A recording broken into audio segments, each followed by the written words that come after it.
से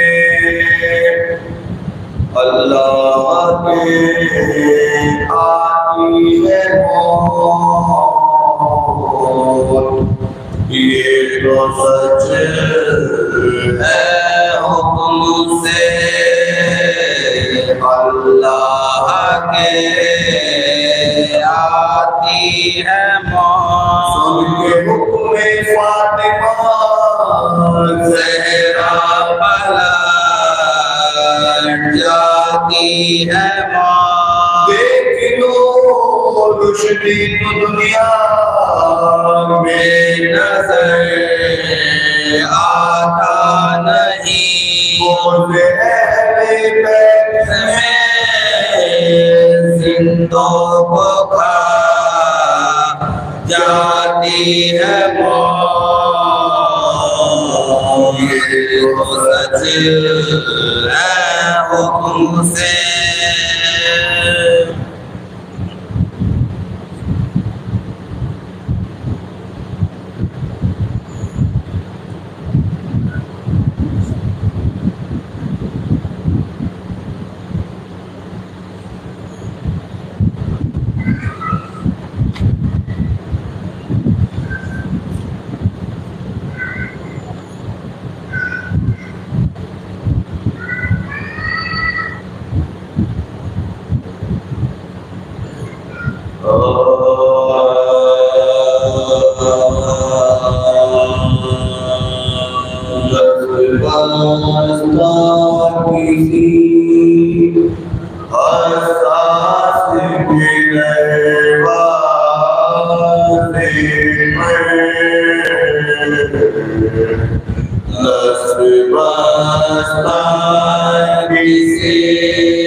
भिखारन की तरह बैठी है अलकामा हज़रत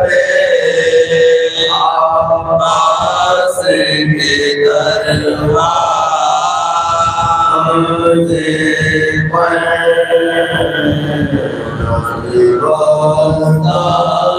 किसे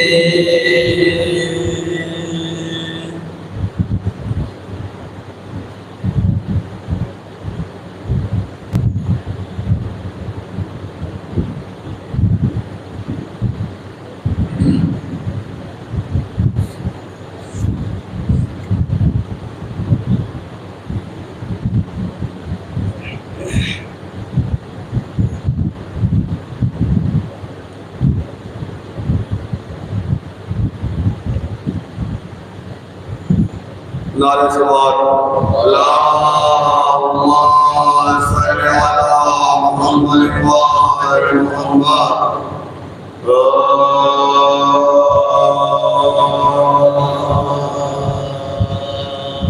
जिसे का मिंबर सलाम करता है, जिसे का मिंबर सलाम करता है,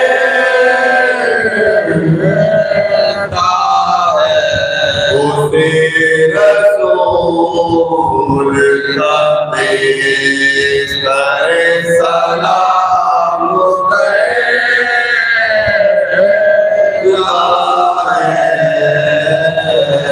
जिसे का मिंबर सलाम करता है। अली की बेटी की मंजिल है वो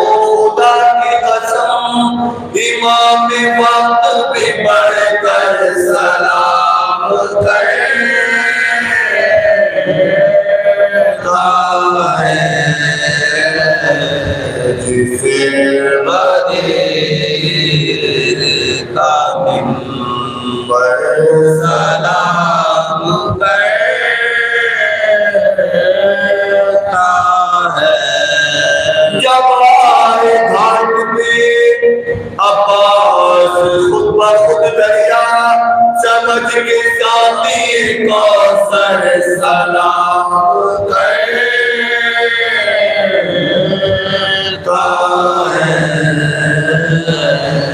जिसे मिंबर सलाम करता है।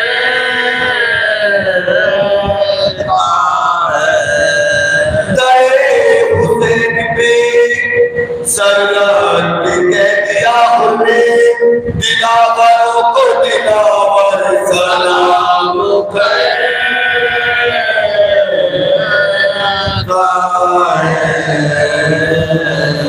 जिसे का मिंबर सलाम करता है। कमर हमीदा कसी है हबीब ने टक्कर शबाब फिर से पलट कर सलाम करता है।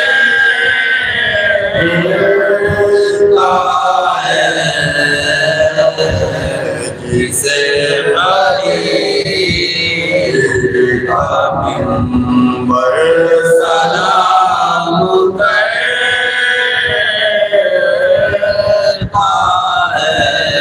ये अपना मुकद्दर है आज़ादारो हमारी प्यासी को कौसर सलाम करता है।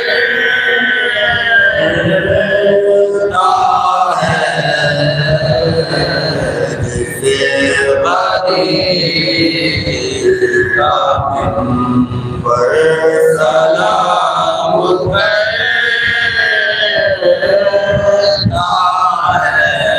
शरीक कारे रिसालत मादर अब्बास रसूल हक जिसे उठ कर सलाम करता है।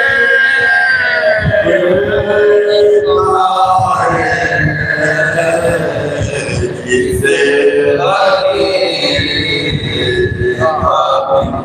मिंबर सलाम करता है।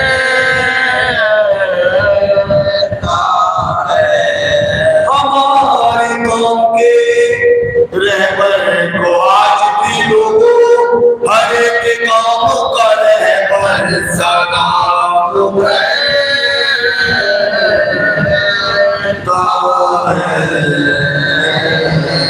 जिसे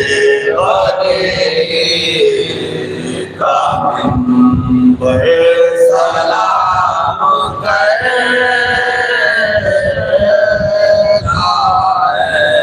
सीना कलेजे पे उस नौजवान ने खाई कि जिसको हुस्ने पैगंबर सलाम करता है।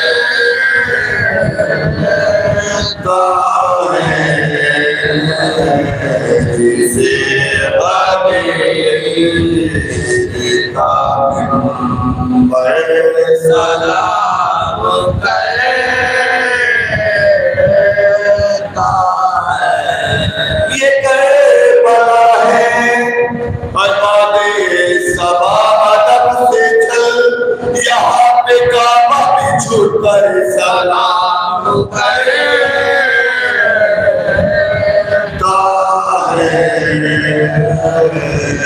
जिसे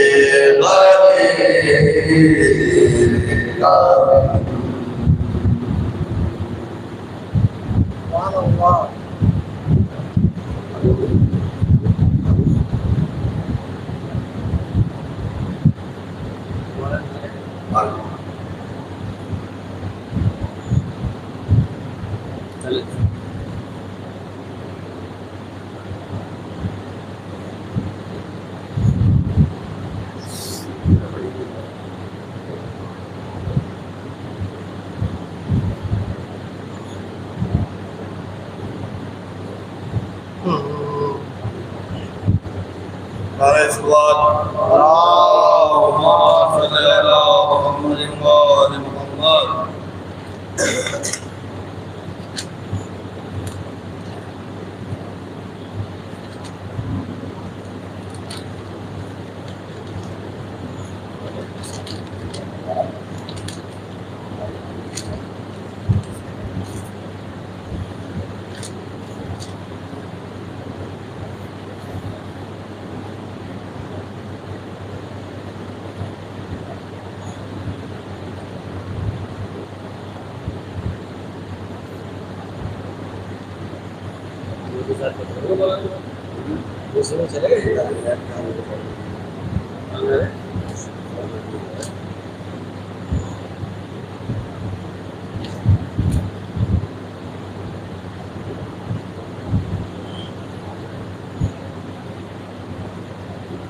बतौर तकर्रुब पढ़ रहा हूँ और उनको पढ़ाते थे मुझसे वो सलाम एक सलाम भाई पढ़ रहा है भाई को पढ़ रहा हूँ नारे सलवात अल्लाहुम्मा सल्ली अला मुहम्मदिन व आलि मुहम्मद। नील ज़ैनब के हवाले से मुसद्दस है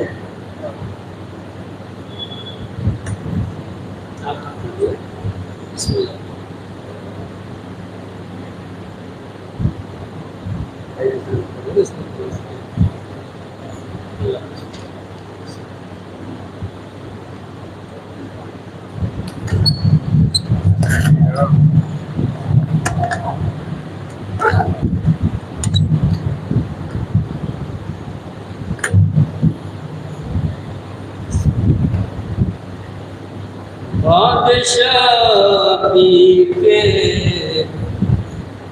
अब रहनुमा है ज़ैनब।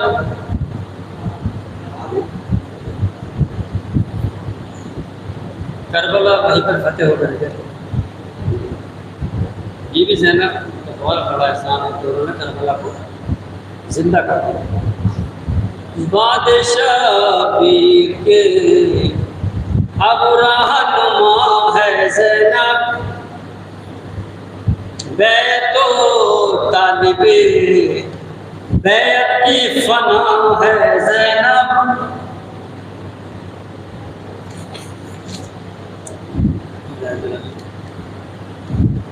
मक़सदे सिद्दे पैगंबर की बापा है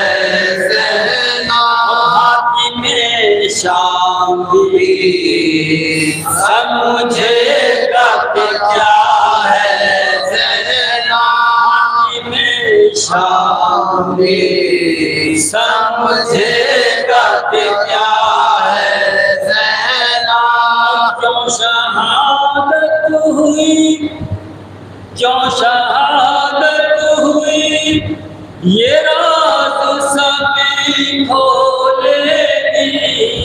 क्यों शहादत हुई ये राज सभी खोलेगी। आज दरबार में हैदर की ज़बान बोले। आज दरबार में हैदर की ज़बान बोलेगी। बादशाही के अब रहनुमा है ज़ैनब। मालिके ममलिकते सब्र रज़ा है ज़ैनब। और शाम में रोशनी ये सब्र रज़ा है ज़ैनब। और आज इस्लाम के चेहरे की ज़िया है ज़ैनब। बेपर्दा मगर जाने हया है ज़ैनब। बेपर्दा मगर जाने हया है ज़ैनब। और ये भी एहसान तेरा दीन के काम आया है। ये भी एहसान तेरा दीन के काम आया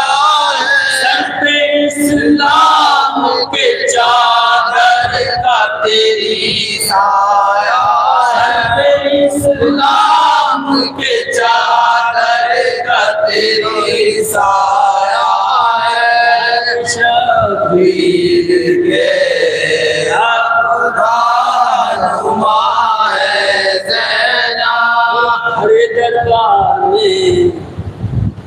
हर दरबार में वो तेरे सवाल और जवाब इस तरह बोल के याद आ गया है दर का शबाब।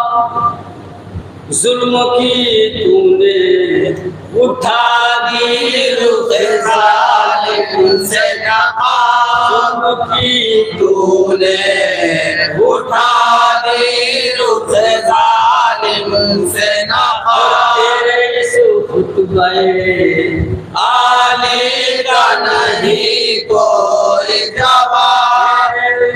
रुतबे आली का नहीं कोई जवाब। शायद अब समझ के जी, शायद अब समझ के तूफान में सफीना आया।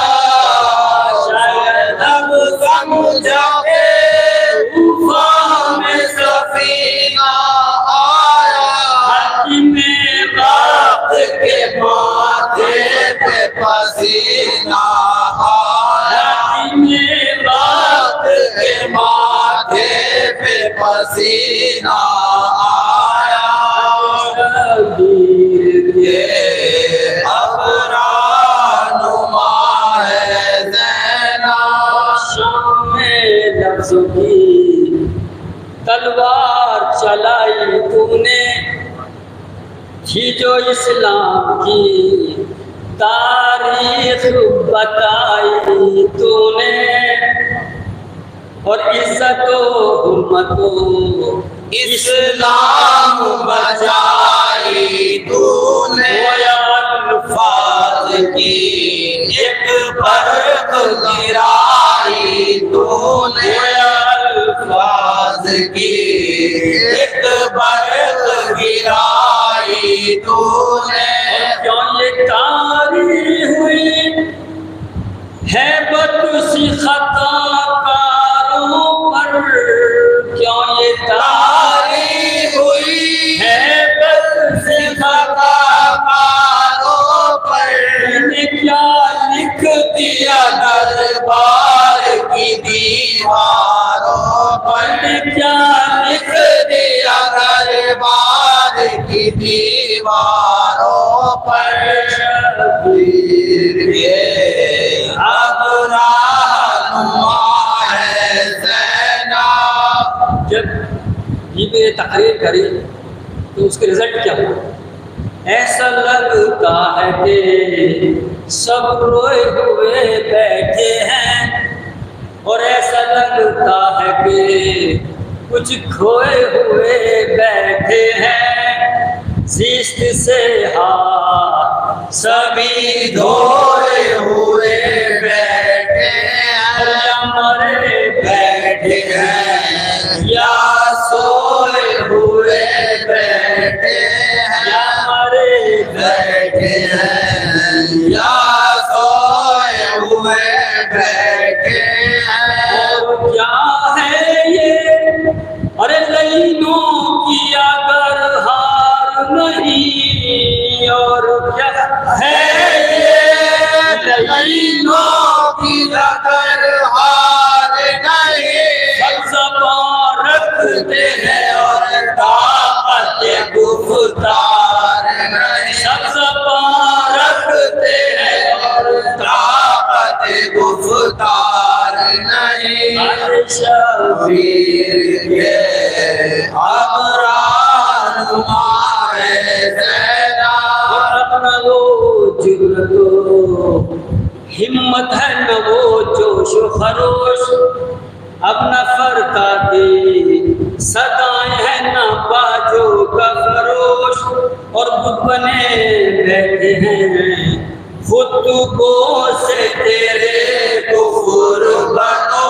तेरी आवाज़ की कुव्वत ने किया है खामोश। तेरी आवाज़ की कुव्वत ने किया है खामोश। जिस्म में जैसे नहीं रूह जफाकारों की, जिस्म में जैसे नहीं रूह जफाकारों की। हम ज़बां बंद है बैअत के तलबगारों, हम ज़बां बंद है बैअत के तलबगारों के। शबीर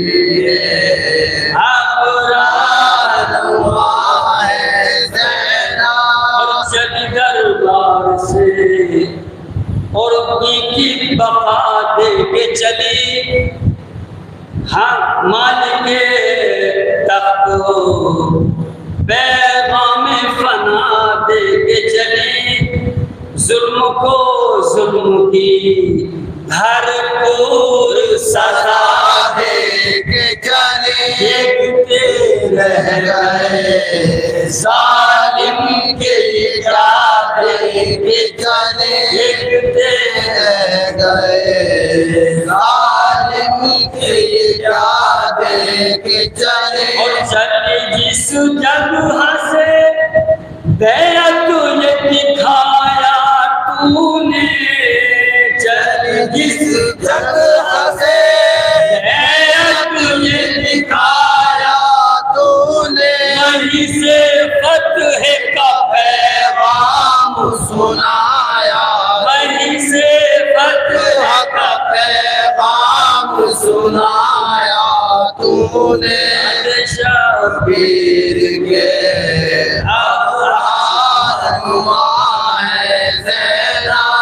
जो कहा तूने वो इंसान के लफ्जों में कहा, और जो कहा तूने वो ईमान के लफ्जों में कहा, और जो कहा तूने वो कुरान के लफ्जों में कहा। शान जैसी है उसी शान के लफ्जों में कहा। शान जैसी है उसी शान के लफ्जों में कहा। मुझे शाम के जिंदान में जाना है उसे, मुझे शाम के जिंदान में जाना है उसे। ऐसे भाई का पैगाम सुनाना है उसे। ऐसे भाई का पैगाम सुनाना है उसे। शबीर के अल्लाह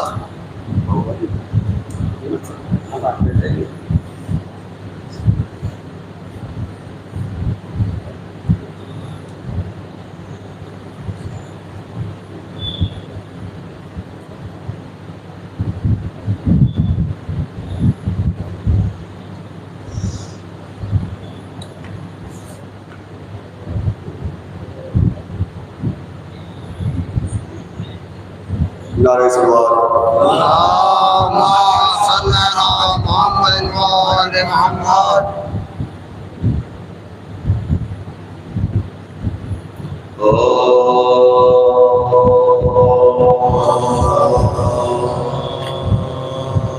शाम से जब करबला में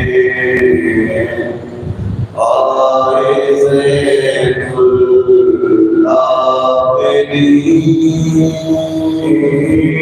शाम से जब करबला में आए ज़ैनुल आबिदीन और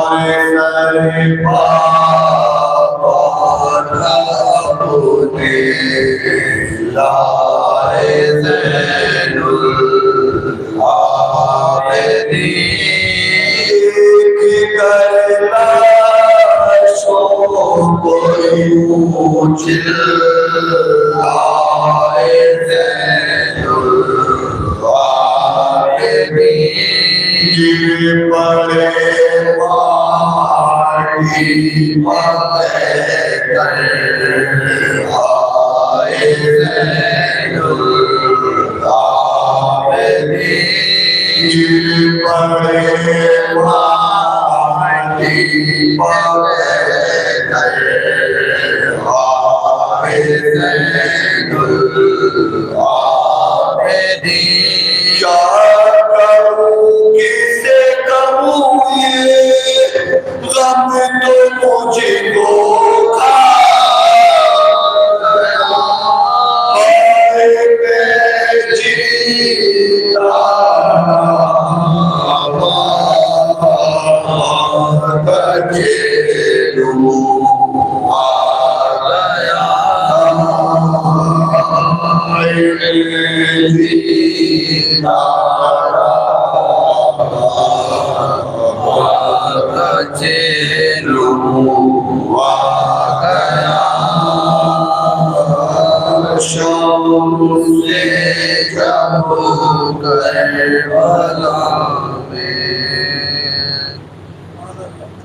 सूरह फातिहा।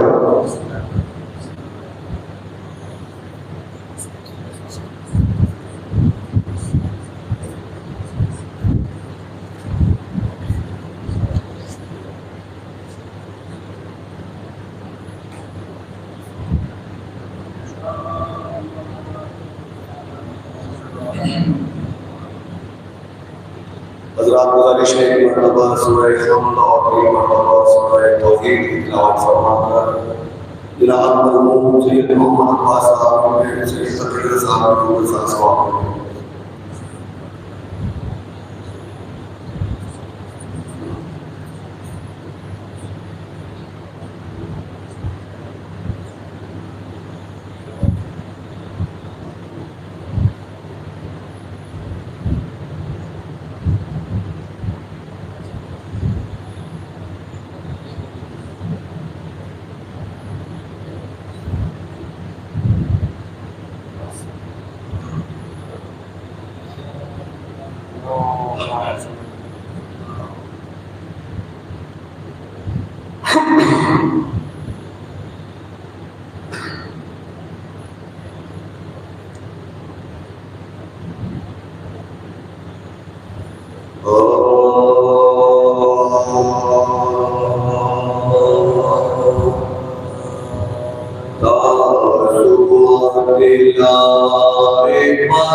घबराता है दिल दिल सूरत आलम है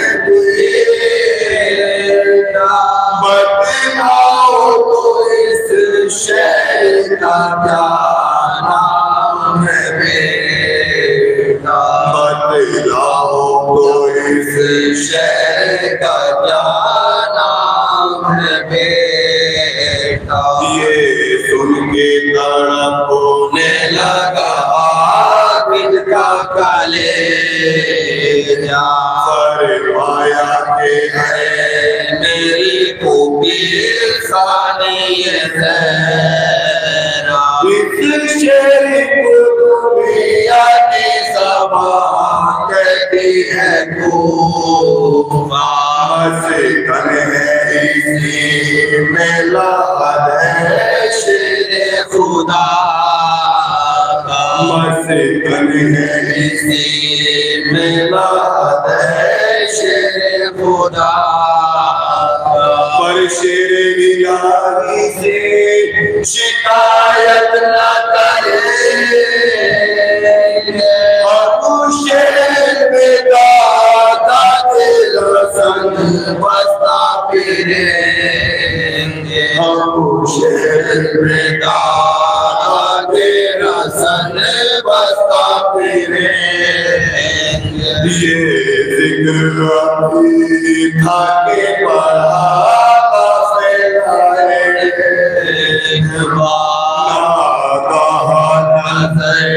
आने लगा कूफे का अबू दुख्तर से रामो जला गया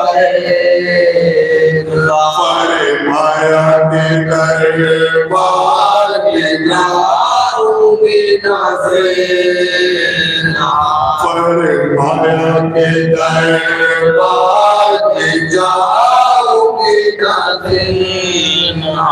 सर नंगा है और भीड़ है शर्माएगी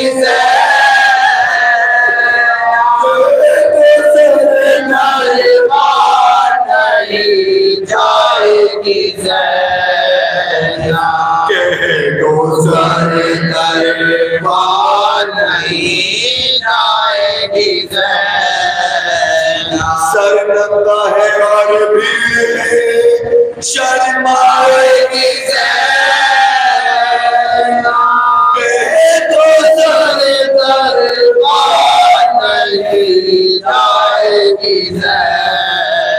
दरबार में जाएगी ना दरबार में जाने से तो मर जाना है ज़ैनब में आवाज़ अलमदार की जिंदा तो न जाऊंगी मैं दरबार के अंदर, जिंदा तो न जाऊंगी मैं दरबार के अंदर। घर जाऊंगी दुनिया से सफर कर कर से लूंगा हुआ मर गई लूंगा हुआ आएगा मर गई ये कह के सारे बात उठाया तो ये देखा कुछ कहता है से पे मोहम्मद का नवासा जाहिर पर भी क्या कह दिया माँ जाएगी माँ जाए क्या कह दिया माँ जाएगी माँ जाए अरे कुछ ऐसा सर कर दिया आशिकों के सुखार अपना दिया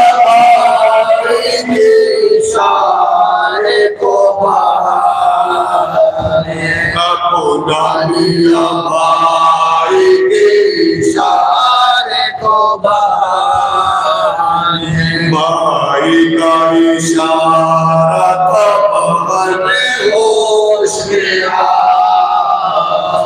मजलूम बरादर की वसीयत ना भूला तूफान में कश्ती है मेरा हाथ बटा भाई से मोहब्बत है तो आंसू ना बहा भाई से मोहब्बत है तो आंसू ना बहा बस आज बहन हिम्मत शामे दिखा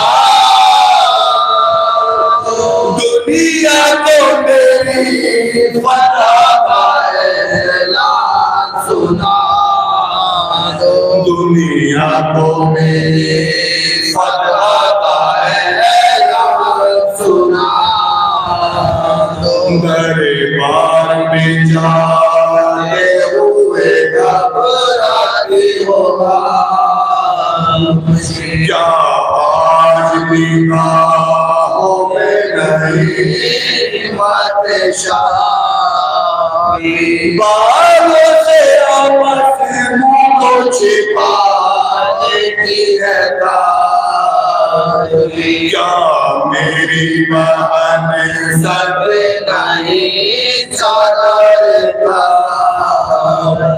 क्या मेरी बहन सर पे नहीं चादर ज़ैनब अभी आवाज़ है अनजान नहीं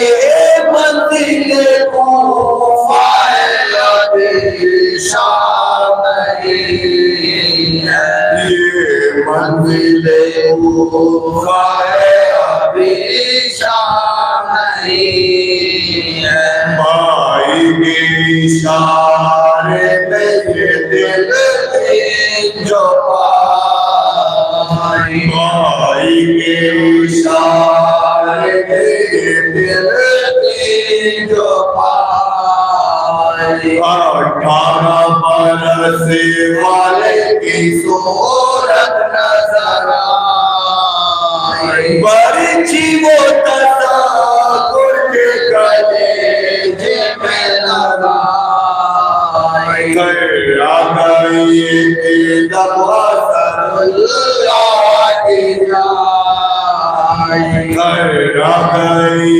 के दबा सरुल्लाह की जाई अरे सबला न गया पसे पुष्ट बने ऐसे ही जैसे मेरा पास गिरे सब लग गया पसे पुष्ट बने ऐसे ही जैसे मेरा पास गिरे ऐसे ही जैसे तेरा पास गिरे अरे फिर के उठी उठ के भाई से गिर के उठी उठ के भाई से अच्छा मेरे मां जाए घबराएगी हाँ खुशी होके बुलाएगी हर ज़ैनब की रिज़ा कुछ नहीं जो मर्ज़ी शादी ज़ैनब की रिज़ा कुछ नहीं जो मर्ज़ी शादी आ जाएगा हर हुक्म बचा लाएगी सरे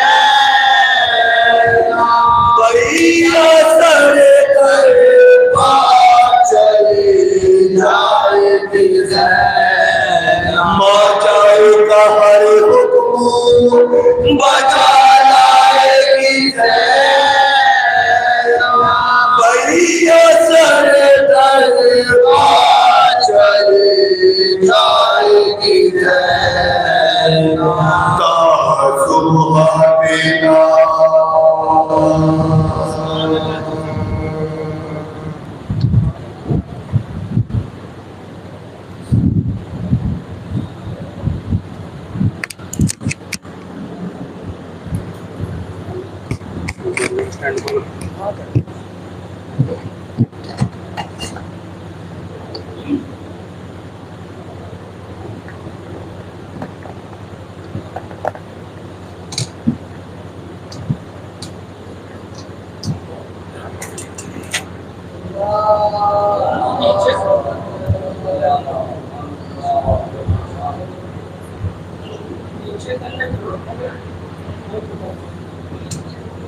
बिस्मिल्लाह।